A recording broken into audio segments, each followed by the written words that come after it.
Hi Gemini, welcome to Higher Source Tarot for your November 2020 tarot reading. This is for all Gemini, Sun, Moon, Rising, and Venus. Thank you so much for everything you do for the channel, including subscribing, of course, and watching the readings and just hitting that like button. I appreciate all of it. And if you're new here, I'd love to invite you to join us and subscribe. I post new readings every Friday, and then typically again on either Monday or Tuesday. So if a reading doesn't resonate, you can always check a different part of your chart or just check back in the channel in a couple of days and see what's new. Let's get the messages here for Gemini, please. What advice does Gemini need? What does Gemini need to know? Sun, Moon, Rising, and Venus. All right, here we go. So we'll do our tarot reading here, and then we'll do an Angel Answers Oracle card reading and get a yes, no timeline with those. So your current position, you got the Eight of Swords. Interesting. The immediate influence is the High Priestess. Your destiny is the Eight of Cups, 2 eights already.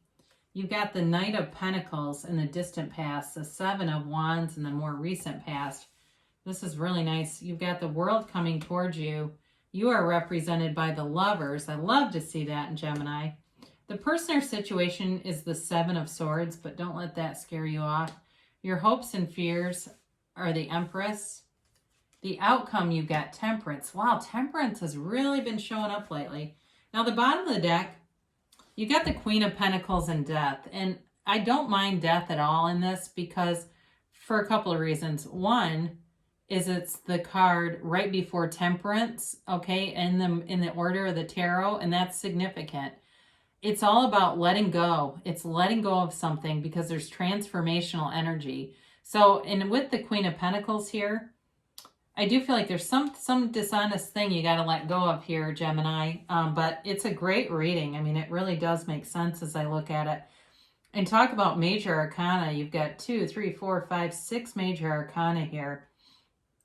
So you have here Sagittarius. You've got Scorpio. Of course, you've got Gemini. You've got Taurus here. You have all the elements. Okay, so boy, do I like to see this, though. And I know it's like Eight of Swords. Why the hell would you want to see that? Well, with the High Priestess, it's valuable.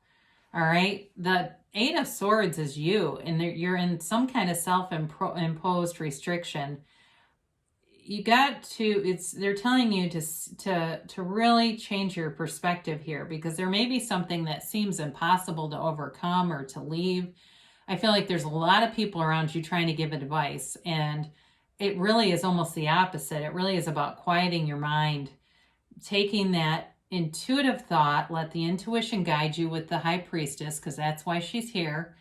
Let the intuition guide you and take the inspired action. That's what they're telling you to do. Very straightforward.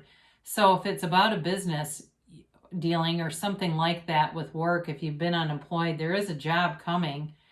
And for some of you, it might be something really unexpected. I don't know if somebody's in the airline industry here. I get that for some reason, something to do with the airline industry. So there may be something unexpected, but it's going to open up a brand new cycle. So let it happen. You know, with the High Priestess here, this is a card of deep intuition, but it's also a card of being connected with the universe. All those waves in her dress and the garment that she wears. First of all, the white represents truth, okay? And really knowing the truth, recognizing the truth. I do feel like you know the truth, but maybe there's something about it that you don't want to accept. And it's okay because that's what's going to guide you. The waves are also your attraction, okay? Your point of attraction here. So if you're caught in the Eight of Swords, the things that are going to keep showing up are things that will make you feel trapped. So you have to raise your vibration, find things to focus on that really bring joy, that bring freedom. Because the Eight of Swords, eights in the tarot are about movement. Sevens are victory and success. And so with this, and you got 2 sevens here, and you've got 2 eights, this lack of movement, it's time to move forward and move on. So This is a great combination, though. I'm excited when I see that because it makes total sense. So your destiny is to move on to something better. In terms of work, there's a better job for you. But in terms of love, too, you've got a soulmate here. But there's somebody here that might be lingering on, and they may be trying to come back around, but I feel like you need to move forward. There's some element here was done hastily, it feels like, with that Seven of Swords, and it's time to move on because there's something better here. You've got transformation coming. So embrace it. And there's definitely nice money aspects here too. So this is really leaving a situation that's not completely horrible, right? All the cups are standing, but wanting more for yourself. So especially too, if you were born into a situation where maybe there was a lot of limiting beliefs.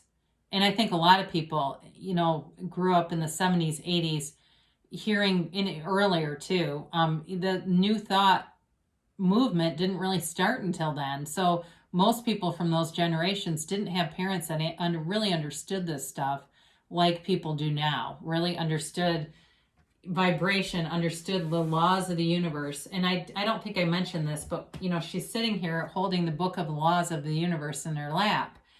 They're telling you have access to all that, so allow it to come in.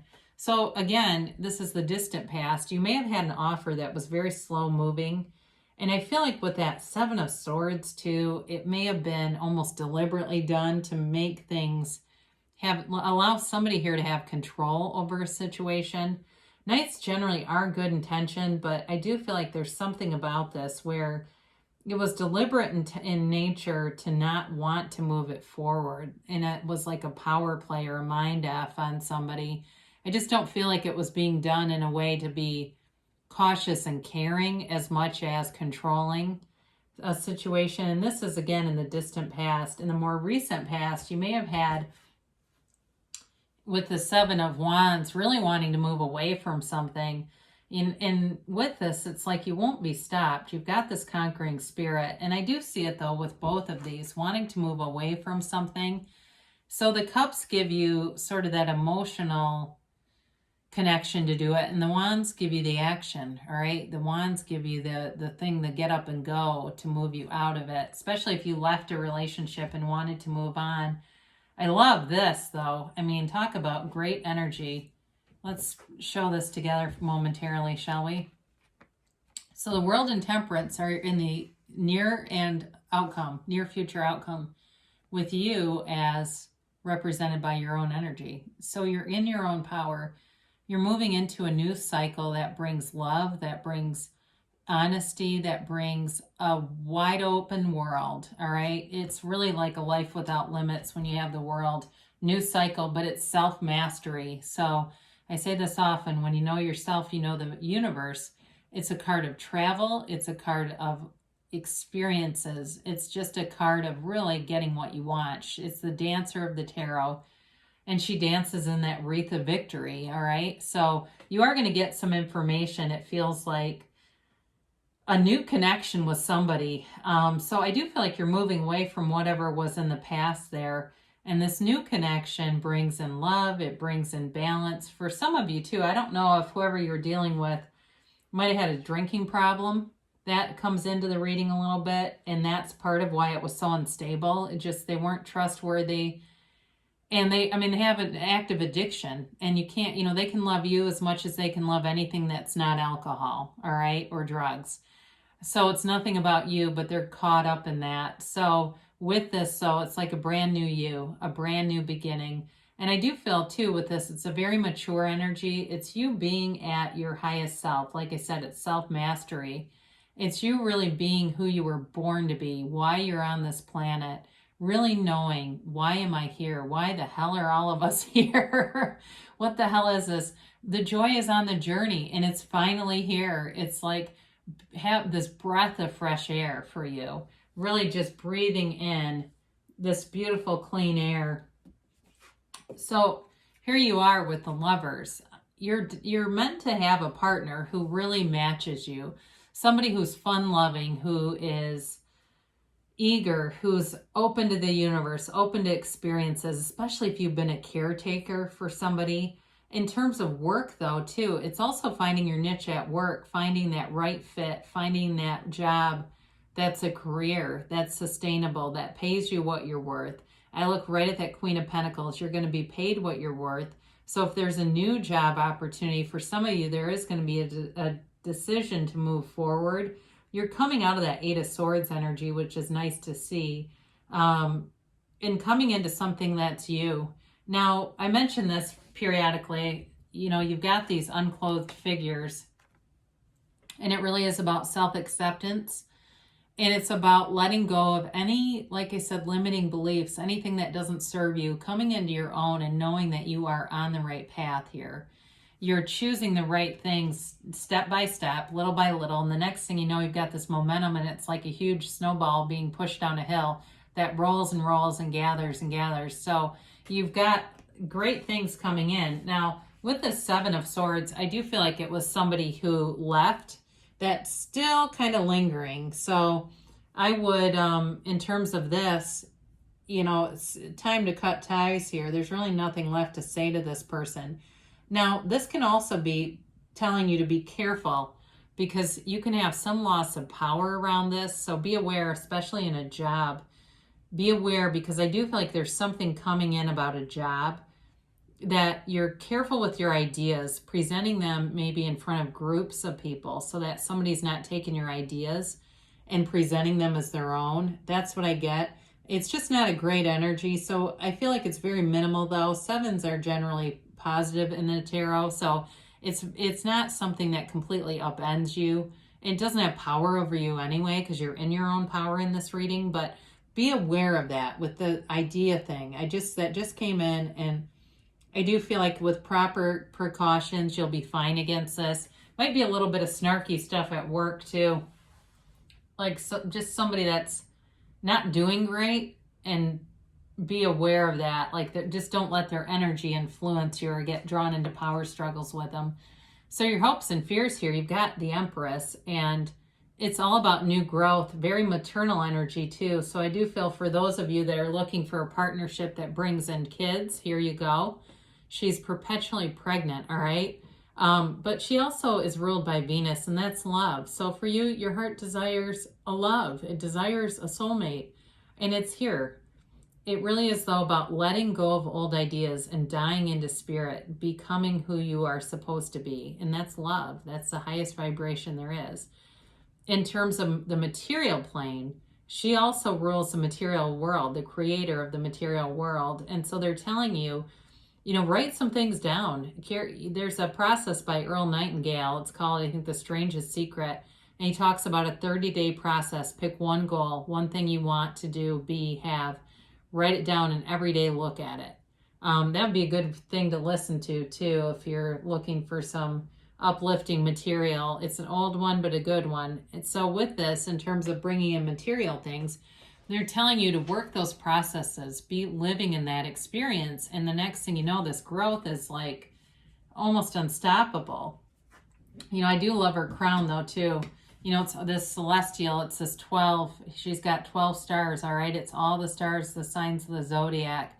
It's this connection to the universe, right? So with this, we'll talk about these and these. So you've got in the outcome this beautiful healing energy of temperance. And we've got these clarifiers, too, with death and the Queen of Pentacles here. Temperance is Sagittarius, but it's very watery too, all right? It's an emotional healing. And, you know, this path here, you've got a path that leads you to the dawn of a new day. Anytime the sun's in a reading too is always an indicator that good things are coming. And so in terms of work life, I definitely feel like somebody here is going to be on a nice path. Even though that Seven of Swords might pop up, it's irrelevant really. The Death card, of course, is transformative. It really is dying into spirit. It's going to be a brand new, fresh, clean slate, a new beginning, a new dawn. And the Queen of Pentacles, you've got this quiet humility going on here. But again, it's interesting because in the Major Arcana, she is basically like the little sister of the Empress, all right? They're very similar energies, maternal energies, but also, too, there's humility here, but there's this attraction with money, bringing in money and material things. So for some of you, it feels like I get somebody saying, I hate to say this because it sounds so shallow, but you like the finer things. That's all right, though. You'll get them because with the Queen of Pentacles, it's the next right idea, but it's also being very good with money, being very savvy, and knowing what to do and accumulating money. So you've definitely got nice aspects here for money and love. It's a very balanced reading overall. And I feel like it's a realistic reading. I say this periodically, that the Oracle cards are the kinder, softer way. They're the easier, softer way. And the tarot is your best friend that always tells you the truth. So it's like, do you want to hear what you want, or do you want to hear the truth? So that's part of why I use the Rider-Waite deck, even though some of the cards are a little scary for people. I feel like they do give a very realistic overview of what life can be like. So let's get the, and they're such an old classic deck, the timeline here for Gemini. And a yes, no, maybe. Trying to get some of those middle cards out. No need to worry, all right? So you definitely, with Temperance and the outcome in the world, you've got a momentum coming in, and it's leading you to definitely something more. It's abundance. I love to see that too. Two Major Arcana there. Helpful people. So for some of you, you may have people that come in, it may be work-related or even introducing you to somebody if you don't have anyone special in your life, and guiding you, it's like all the right people appear. You're in alignment with the universe, and the timing's perfect. The right people show up, and life is pretty easy. The flow is there. They do tell you it's up to you, okay? So if there's, if you're presented with an offer, it will be yours to decide what to do with it. So they tell you within the next few months, things are shifting. There's momentum here that's bringing things to fruition. Now you've got reconsider. This doesn't mean every element. I do feel like it might be related to that damn Eight of Swords. There's some small area of this that you may be too focused on, and it will slow things down, all right? So look at things overall. What do you want? And be focused on the outcome of what you want. Really that first person experience. What would it feel like, taste like, smell like to have that thing? And don't worry about the how, because the how is what slows it down. Let the universe do the heavy lifting. Let the universe clean up the details. You just focus on the outcome, and that's your job. So great things shall come to pass for you, Gemini. I love you so much, and I'll be back again soon.